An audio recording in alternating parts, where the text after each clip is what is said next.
Hi, it's Tanya from Trauma Talk and from Mind, Body, Spirit Healthy. And in episode 5, I'm just gonna talk about some stuff that I wasn't really planning on talking about. I had originally planned on doing an Ask Me segment. Unfortunately, I didn't get any questions asked from me, so I'm going to give that a little bit more time and see what comes up in the next few weeks, and then I'll do that segment at a later date. You'll get to know me a little bit by little bit anyway, as I share through Trauma Talk, but I was going to go into a little bit more depth about me. I've probably recorded this video about 6 or 7 times today because it keeps changing and evolving. I did a question series on TikTok, and I think it made it through some of the other platforms, where I said 3 truths and a lie about what jobs I've held previously. The lie was bartender. I've never been a bartender. But in another Ask Me segment, when that's up and going, I will talk about all the different jobs that I've had, and there's been a few, and some of them might even surprise you. But my favorite job was definitely, I think, being a nurse, until now.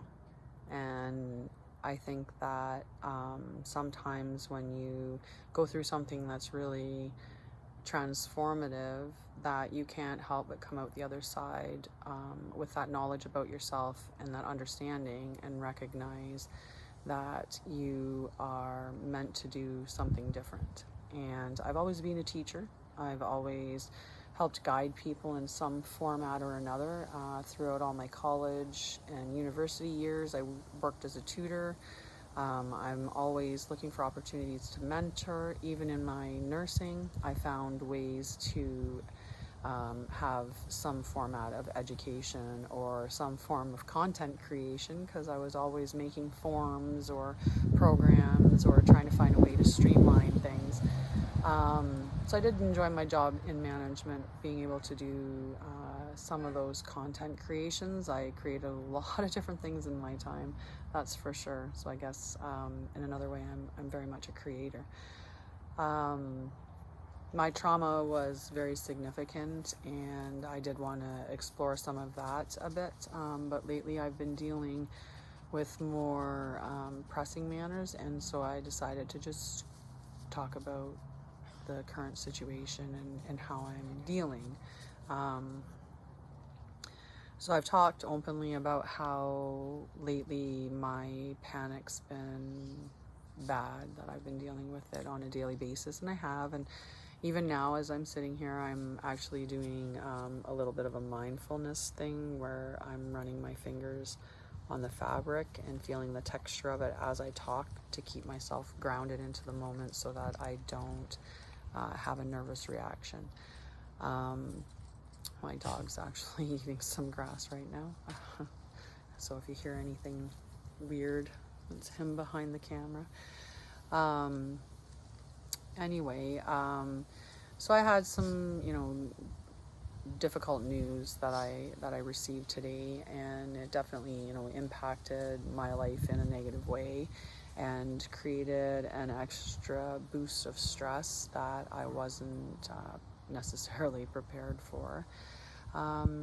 Which is unfortunate, because that stuff that comes out of left field that you're not expecting, that can sometimes be the harder stuff to handle, because it's unprepared, right? You're just not prepared. But when you think about it, when you worry and stress and constantly go over and over and over things in your mind, do you really ever get prepared for what's coming? Does it really prevent anything? And does it really leave you all that prepared?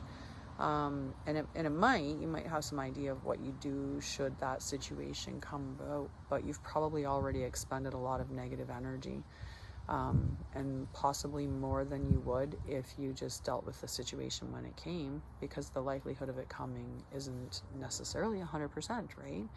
How many times have you thought the most negative thing was going to happen and it didn't? Probably quite often. We tend to be quite negative minded. We pull ourselves towards the negative. But anyway, today I had that negative information that came at me, and I felt very overwhelmed, and it definitely triggered my anxiety really bad. So I've been spending a lot of time trying to create the video, where I would then make a mistake, and then I would be frustrated, and then I would feel overwhelmed. Is anyone else familiar with the cycle? Just like the person with ADHD. Side note, this morning, going through some stuff and trying to just, downsize, I guess would be an appropriate way for it. Just get rid of some stuff that we're not needing anymore. And it was just, you're downstairs in the basement room, in the storage room, and in a box, and then it's like, well, that would be really good if I put it in a solid box. So I'll have to go get a solid box, and then you go get the solid box, but the solid box needs to be cleaned out. And when you see that box needs to be cleaned out, you see there's some stuff on the shelf that also needs to be sorted through. So you take that and you put it into the spare bedroom so that you can attend to it, and it just creates a cycle.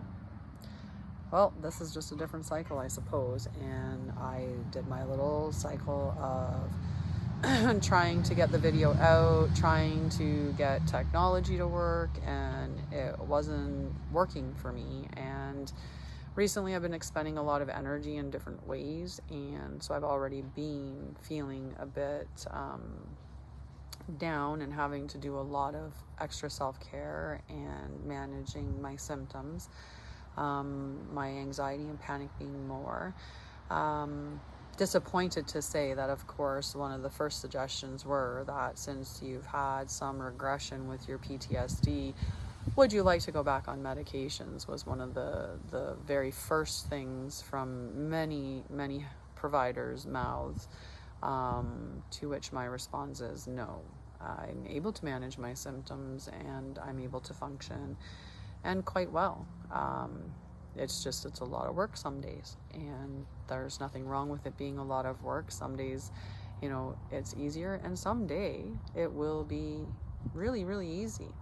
But I think that our bodies like to tell us when we're not doing what we should be doing. We're not aligned with what we're supposed to be aligned with.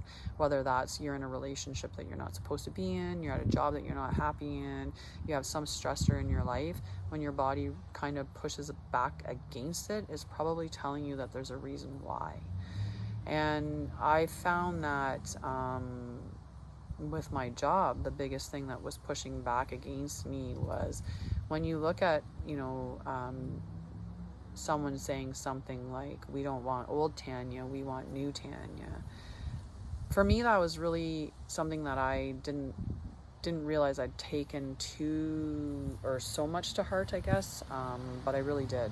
And I think the reasoning behind it's just that I'm no different than I was back then. I'm still that same person. I have better coping habits, and I have an understanding of my symptoms. I have a toolbox of things that I can use to manage my symptoms, and I also have healed my trauma. So I'm not plagued by nightmares. I don't have any pull to the back. I don't deal with that. My issues are just how my body responds to triggers that I have no control over. I can't stop that trigger from triggering that. I can just correct my response to it. So I've been working on that a lot. And there's nothing wrong with that.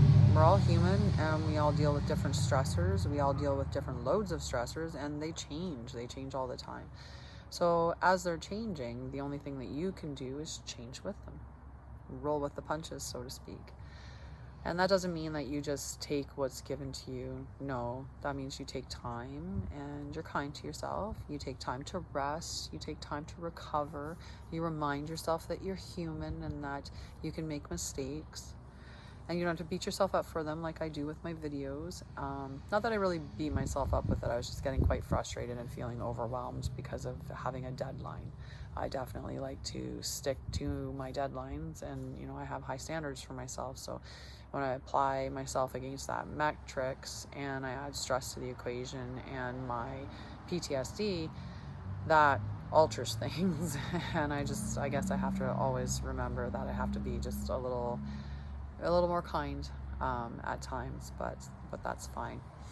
So, side note, or I guess a surprise for this video is that coming up in the next few weeks, each Monday, I'm going to start up the calm spaces, mindful / grounding technique that I have created, and that is on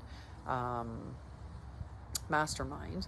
I'm going to do a live teaching of that each week. The course runs typically about an hour and a half at max worth of information. So it's about a half an hour a day. It'll be run at 11 a.m.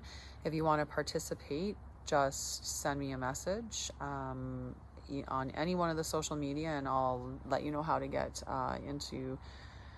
set up. And I will start on Monday, and we'll go through encoding an emotion with a color, and some more information, some wonderful tips and tricks, some little things that you can use along the way that can help you to just balance out your nervous system.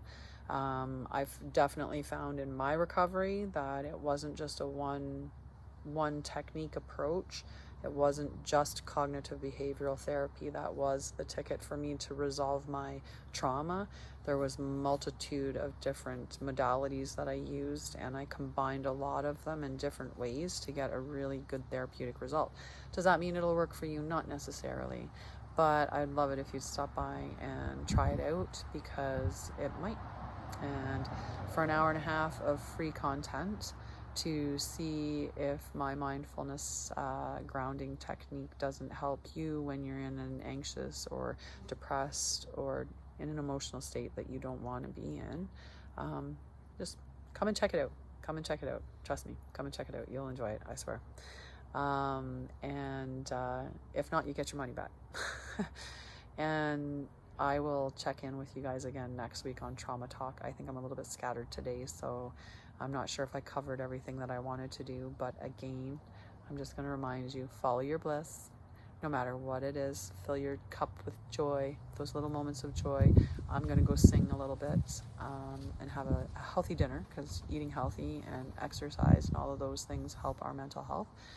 And I will see you next week on Trauma Talk. And I look forward to catching you in my feed and seeing you in my Calm Spaces program workshop next week.